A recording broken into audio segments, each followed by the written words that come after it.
नमस्कार। चलिए आज डॉक्टर गौरव भास्कर के ज्योतिषीय विश्लेषण के आधार पर एक बड़े ही इंटरेस्टिंग, एक बहुत ही होशियार ग्रह के रहस्यों से पर्दा उठाते हैं। कभी सोचा है कि ऐसा क्यों होता है कि कुछ लोग ना सिर्फ अपनी बातों के दम पर ही पूरी बाजी पलट देते हैं।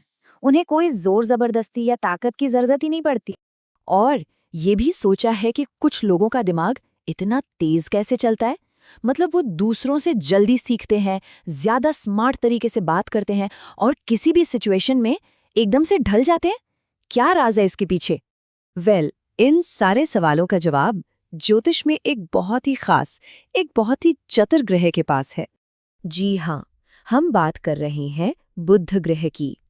वही ग्रह जो हमारी बुद्धि, हमारी बातचीत और हमारे सीखने की पूरी क्षमता को कंट्रोल करता है। तो चलिए फिर इस चतुर ग्रह को थोड़ा और करीब से जानते हैं। आखिर बुध है क्या और ये हमारी जिंदगी पर अपना असर डालता कैसे है? देखिए, ज्योतिष शास्त्र में बुध को सीधे सीधे बुद्धि का कारक माना गया है। मतलब हमारा सोचने का तरीका कैसा होगा, हम कैसे बात करेंगे और किसी भी नई जानकारी को हम कितनी तेजी से पकड़ते हैं, ये सब कुछ बुध ही तय करता है। अच्छा, अब यहाँ देखिए बुध से जुड़ी कुछ बेसिक मगर जरूरी बातें। संस्कृत नाम तो बुध ही है। इसकी प्रकृति इंटरेस्टिंग है, तटस्थ है, मतलब न्यूट्रल। ये जिस ग्रह के साथ बैठता है उसी के जैसा रंग ढंग अपना लेता है। दिन है इसका बुधवार और रंग हरा। ये सारी चीजें मिलकर इसकी एनर्जी को समझने में हमारी मदद करती। अब हर ग्रह की तरह बुध की भी अपनी एक कहानी है, एक पौराणिक कथा जो उसके नेचर को, उसकी क्वालिटीज को और बेहतर तरीके से समझाती है। तो चलिए जरा इस कहानी में झांककर देखते हैं कि ये हमें क्या सिखाती है। तो कहानी कुछ ऐसी है कि बुध का जन्म हुआ था चंद्रमा और देवगुरु बृहस्पति की पत्नी तारा से। अब ये जो जन्म की परिस्थितियां थी वो काफी असामान्य थी। इसी वजह से बुध को बुद्धि तो असाधारण मिली, मतलब कमाल की इंटेलिजेंस, लेकिन साथ ही वो इमोशनल लेवल पर बहुत ज्यादा सेंसिटिव भी बन गए। और जानते हैं, यहीं से हमें सबसे बड़ी सीख मिलती है।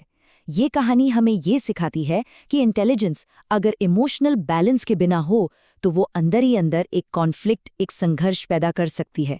और बस यही बुध ग्रह की प्रकृति का सार है।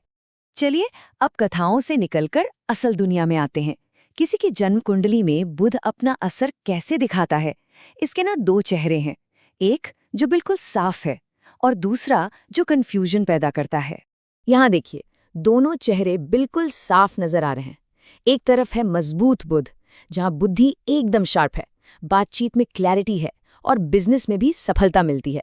और दूसरी तरफ है कमजोर बुध, जिसकी वजह से सीखने में दिक्कतें आती हैं, बोलने में परेशानी होती है और गलत फैसलों की वजह से व्यापार में भी नुकसान होता है।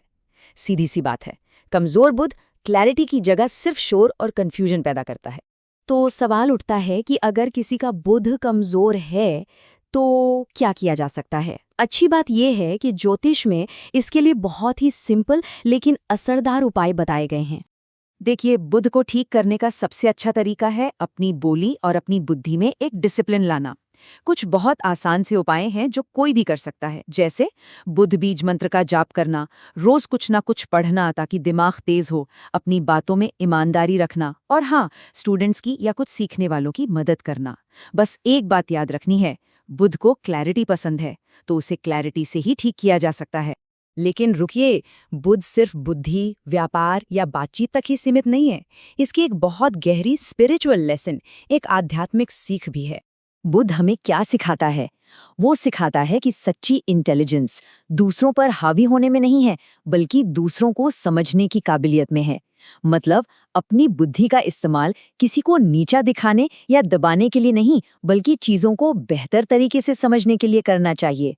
और ये बात पूरी चर्चा का सार है कि जब मन साफ होता है ना, तो शब्द हथियार नहीं बनते, वो तो पुल बन जाते हैं। रिश्ते जोड़ने का काम करते हैं, तोड़ने का नहीं। तो इस पूरी बातचीत के आखिर में एक सवाल हम सबके लिए है। आज, अभी, कोई अपने शब्दों और अपनी बुद्धि का इस्तेमाल और ज्यादा समझदारी से और ज्यादा अवेयरनेस के साथ कैसे कर सकता है? इस पर सोचिएगा जरूर।